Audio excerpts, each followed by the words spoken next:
Hello everyone and welcome to Ideal Classes online platform. और सभी जो यूट्यूब सब्सक्राइबर हैं आइडियल क्लासेस फैमिली में, सबसे पहले तो आप सभी को बहुत बहुत बधाई एवं आपका बहुत बहुत धन्यवाद, क्योंकि 2K प्लस सब्सक्राइबर हो चुके हैं। तो आगे भी उम्मीद करते हैं आप सभी का प्यार इसी तरीके से मिलता रहेगा।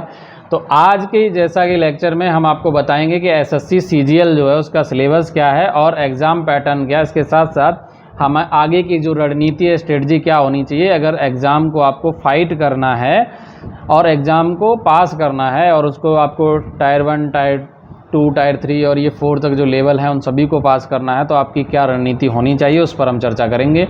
तो एक बार फिर से सभी को नमस्कार और चलते हैं, स्टार्ट करते हैं। तो आपको जो नोटिफिकेशन आया SSC CGL 2022 का, तो जिसका आप सभी स्टूडेंट को बहुत अधिक इंतज़ार था, तो फाइनली वो नोटिफिकेशन आ चुका है। लेकिन अभी तक उसमें जो एप्लीकेशन कब से स्टार्ट होगा, फॉर्म भरना कब से फिल होगा ऑनलाइन, वो डेट नहीं अनाउंस की गई है और ना ही लास्ट डेट अभी अनाउंस की गई। लेकिन नोटिफिकेशन आ गया है और इस नोटिफिकेशन में ये बता दिया गया कि जो टायर 1 है उसका एग्ज़ाम दिसंबर 2022 में होना है। हालांकि ये डेट टेंटेटिव है और चेंज भी हो सकती है क्योंकि नोटिफिकेशन में दिया है। तो अगर हम दिसंबर भी मान के चलते हैं तो ये आपका मिड सितंबर हो चुका है, तो आपके पास अक्टूबर और नवंबर का टाइम है, यानी 2 से ढाई महीने में आपको अपनी प्रिपरेशन करनी है।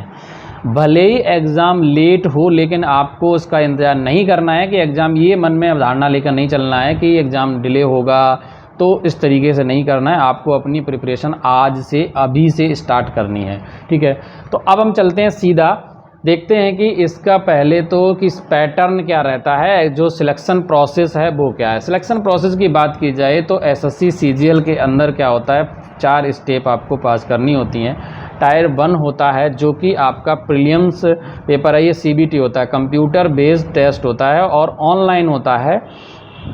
तो टायर 1 के अंदर का जो आपका सिलेबस है उसमें आपका मैथ्स के क्वेश्चन आएंगे, आपके 25 क्वेश्चंस होंगे। इसके अलावा GS के 25 क्वेश्चन होंगे, इंग्लिश के 25 क्वेश्चंस होंगे एवं रीजनिंग के 25 क्वेश्चंस होंगे। यानी 25-25 क्वेश्चन का प्रत्येक टॉपिक मतलब पार्ट होगा, प्रत्येक सब्जेक्ट से 25 क्वेश्चंस आएंगे। तो चूँकि 4 हैं, मैथ है, रीजनिंग है, GS है और आपकी इंग्लिश है, तो 25 हो गए 100, यानी 100 क्वेश्चंस होंगे और प्रत्येक क्वेश्चन 2 नंबर का होता है इसमें। यानी इस हिसाब से अगर हम देखें, जो प्रीलिम्स टेस्ट है आपका टायर 1 है वो आपका 200 मार्क्स का होगा। अब इसी पे कट ऑफ लगेगी, इससे डिसाइड होगा कि आप टायर 2 में जो क्वालिफाई करेंगे।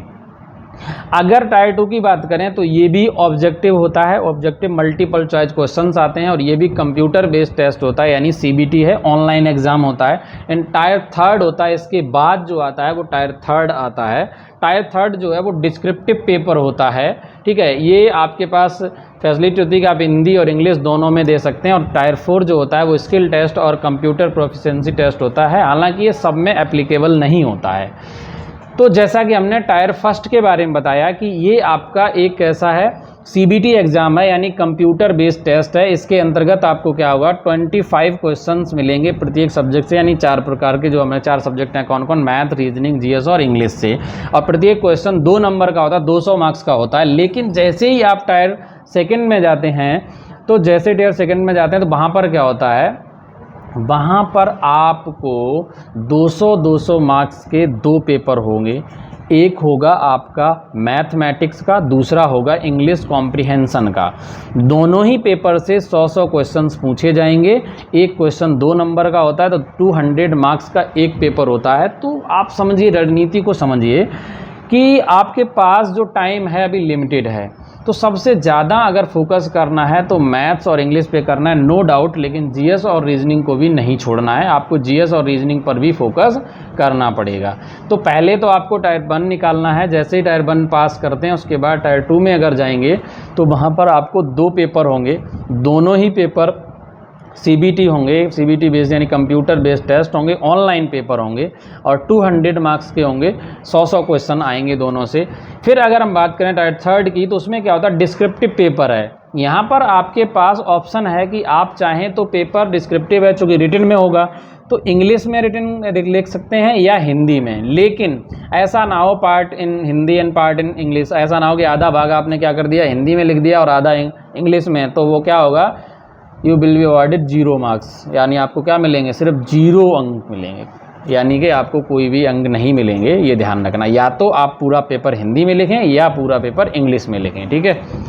और तो ये है आपका कंप्लीट, यानी कि प्रोसीजर क्या है वो आपको मैं समझाया। इसके अलावा जो एग्ज़ाम है वो किस आधार पे बेस्ड होते हैं वो आपको बता दिया गया।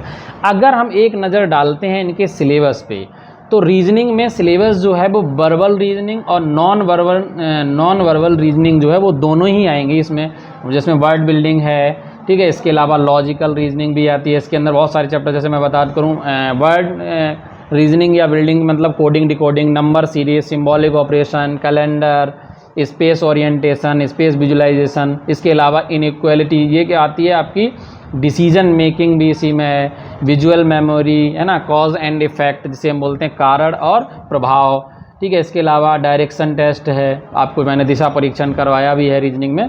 तो रीजनिंग के मोस्टली सारे चैप्टर हैं। रिलेशनशिप कॉन्सेप्ट या इसी को ब्लड रिलेशन भी हम कह सकते हैं। अर्थमेटिक रीजनिंग भी है इसके अंदर, एनालॉजी है, क्लासिफिकेशन है, डेटा सफिशिएंसी है, सिटिंग अरेंजमेंट है। इसके अलावा फिगरल क्लासिफिकेशन है, स्टेटमेंट एंड आर्गूमेंट है, स्टेटमेंट एंड कंक्लूजन है, ठीक है, ब्लड रिलेशन है, क्रिटिकल थिंकिंग है, काउंटिंग फिगर्स हैं, ऑर्डर एंड रैंकिंग है। यानी ऑलमोस्ट रीजनिंग के सारे चैप्टर्स हैं इसके अंदर। और ये सभी चैप्टर्स आपको ऑनलाइन यूट्यूब चैनल पर हम आपको फ्री ऑफ कॉस्ट में बिल्कुल करवाएंगे, यूट्यूब पर भी करवाएंगे और ऐप पर भी आपको कराए जा रहे हैं। और कोई भी अगर ऑफलाइन क्लास भी अटेंड करना चाहते हैं नियर में, तो आप ऑफलाइन क्लास भी अटेंड कर सकते हैं। हमारे ऑफलाइन क्लास के लिए आपको एड्रेस जो है वो डिस्क्रिप्शन बॉक्स में दे दिया जाएगा, वहाँ पे कॉन्टैक्ट नंबर भी दिया जाएगा और ऐप की लिंक भी दी जाएगी, ठीक है। तो बाकी का जो सिलेबस है वो हमारे टेलीग्राम चैनल पर अपलोड कर दिया जाएगा, जिसकी लिंक डिस्क्रिप्शन बॉक्स में आपको मिलेगी। वहाँ से लिंक से आप टेलीग्राम चैनल को ज्वाइन करें, आपको कंप्लीट सिलेबस आपको वहाँ से मिल जाएगा, ठीक है। तो अब अहम बात इसमें ये है कि अगर हमें किसी चीज़ पे आज से, अगर मान लो कि चलो दिसंबर में एग्ज़ाम होता है, तो आज से फोकस करना है किस आधार पर तैयारी की जाए। तो तैयारी अगर आज से करनी है, कहते हैं ना कि जब भी आप युद्ध भूमि में या रणभूमि में उतरते हैं तो सबसे पहली चीज़ है आपकी प्लानिंग बहुत ज़बरदस्त होनी चाहिए। आपको कोई बिल्डिंग बनानी है तो आपने देखा ना, इंजीनियर जो होते हैं वो पहले से क्या करते हैं, बिल्डिंग बनाने से पहले एक दिमाग में यानी माइंड मेकअप करते हैं। वो माइंड में पेपर में बिल्डिंग को तैयार कर देते हैं, उसके बाद नींव रखी जाती है। ऐसा नहीं होता कि पहले नींव रखना शुरू कर दी तो बाद में क्या होंगे, बहुत सारी कमियाँ होती हैं। इसी प्रकार अगर आप रणभूमि में उतरते हैं तो जो सामने दुश्मन है उसकी पूरी कैपेसिटी आपको पता होनी चाहिए, और फिर आपके पास कौन से औजार हैं, हथियार हैं, उसके पास कौन से हैं, फिर उस आधार पर आपको अपनी प्लानिंग करनी होती है। यही काम आपको एसएससी सीजीएल के इस आने वाले एग्ज़ाम में करना है। पहले आपको दुश्मन की पावर यानी इस एग्ज़ाम को पहले ये समझना है कि इसका सिलेबस क्या है। जब सिलेबस की जानकारी होगी फिर आप अपने रिसोर्सेज को देखिए कि आपके पास कौन कौन से सोर्स हैं जहाँ से आप पढ़ेंगे। बहुत ही इंपॉर्टेंट चीज़ पता क्या होता है, स्टूडेंट कहते हैं कि पढ़ना क्या है, ये इंपॉर्टेंट नहीं, इससे कई गुना ज़्यादा इंपॉर्टेंट है क्या नहीं पढ़ना है। क्योंकि बहुत बार हम अनावश्यक चीज़ों को पढ़ते रहते हैं जो कि हमारे सिलेबस का बिल्कुल भी पार्ट नहीं है। तो हमें ये बहुत इंपॉर्टेंट है कि क्या नहीं पढ़ना है, ये बहुत ही इंपॉर्टेंट है। क्या पढ़ना है ये तो है ही पता है, लेकिन इसके साथ साथ ये भी पता होना चाहिए आपको कि क्या नहीं पढ़ना है। क्योंकि अधिकांशतः स्टूडेंट क्या करते हैं, उन टॉपिक में पढ़े रहते हैं जहां पर आपका सिर्फ टाइम वेस्टिंग है। हो सकता है वो आपके एग्ज़ाम का पार्ट ही नहीं है, सिलेबस का भाग ही नहीं है, और आप उसको तैयारी करने में वक्त दे रहे हैं, तो वो आपका समय खराब हो रहा है। तो सबसे पहली चीज़ है कि आपको आज से ही और प्रारंभ से यानी स्टेप बाय स्टेप चलना है और स्टार्ट करनी है। तो सबसे पहली चीज़, अगर सफलता पानी है तो उसके लिए आपके एक जुनून होना चाहिए, उसे पाने की एक ललक होनी चाहिए, चाह होनी चाहिए। कहते हैं ना कि जुनून, हौसला और पागलपन आज भी वही है। जुनून, हौसला और पागलपन आज भी वही है। मेरे जीने का तरीका बदला है, तेवर नहीं। समझ गए ना। तो बस यही स्टाइल होना चाहिए आपको कभी भी। और दूसरी चीज़, तैयारी करने में एक समय लगता है। अगर आप ये सोच के आएंगे कि हथेली पे आम जमाना है तो वो संभव नहीं है। लास्ट टाइम में पता चले कि एग्ज़ाम की डेट आ गई। अधिकांश स्टूडेंट करते क्या है, जब एग्ज़ाम की डेट आ जाती है तब वो तैयारी करना शुरू करते हैं, और वो चाहते हैं कि 1 महीने के अंदर सारा सिलेबस समिट जाए, जो कि पॉसिबल नहीं होता है। आपको सिलेबस तो 1 महीने का 15 दिन में करा दिया जाएगा, लेकिन आपको समझ भी तो आना चाहिए। 15 दिन में आप चीज़ों को पढ़ सकते हैं, लेकिन आप उनको कर नहीं पाएंगे ना। प्रैक्टिस तो चाहिए, प्रैक्टिस के लिए समय चाहिए। मैथमेटिक्स में प्रैक्टिस चाहिए होती है और वो आपके लिए टाइम मांगता है। तो आपको अगर प्रिपरेशन करनी है तो कम से कम आपके पास टाइम होना चाहिए 4 से 5 महीने का।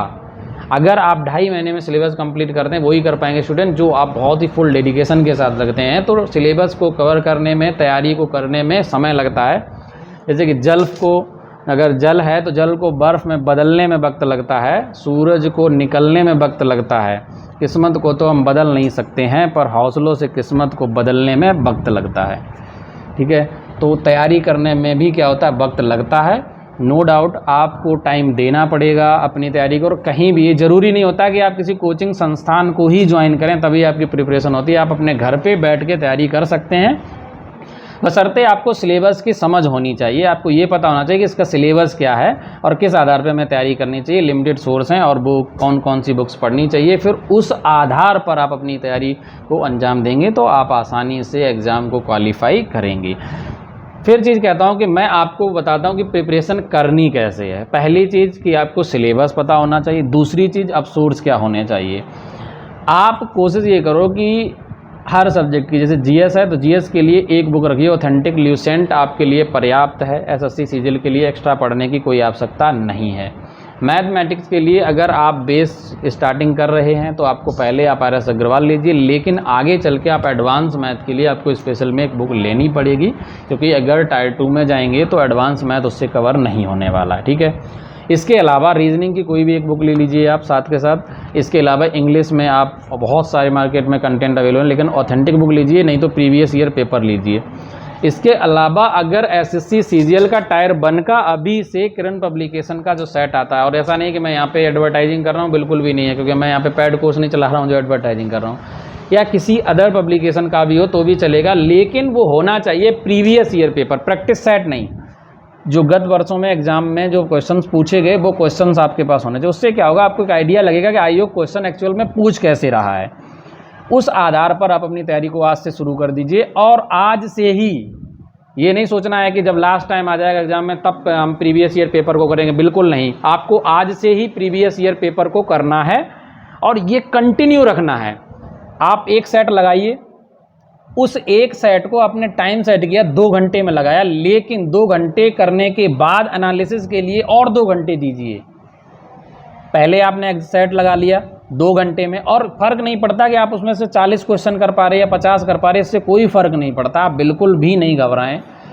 कई बार क्या होता है, स्टूडेंट जैसे पहला सेट लगाते हैं और उन्होंने पता चला कि एक प्रीवियस सेट को उठाया और उस सेट में 100 क्वेश्चन थे और उनके कट पिट के नंबर 30 रह गए या उससे कम रह गए। ठीक है, मान लीजिए 25 नंबर आए। अब वो क्या करेंगे, वो कहेंगे पहले एक बार मैं इसमें तैयारी कर लेता हूँ, उसके बाद सेट लगाना शुरू करूँगा। मेरे भाई, तैयारी किसी की पूरी ना आज तक हुई है ना कभी होगी। कोई भी ये नहीं कह सकता, क्योंकि एक सिलेबस इसका ब्रॉड है। कभी कोई स्टूडेंट ये दावा नहीं कर सकता कि मैं 100% तैयार हूँ।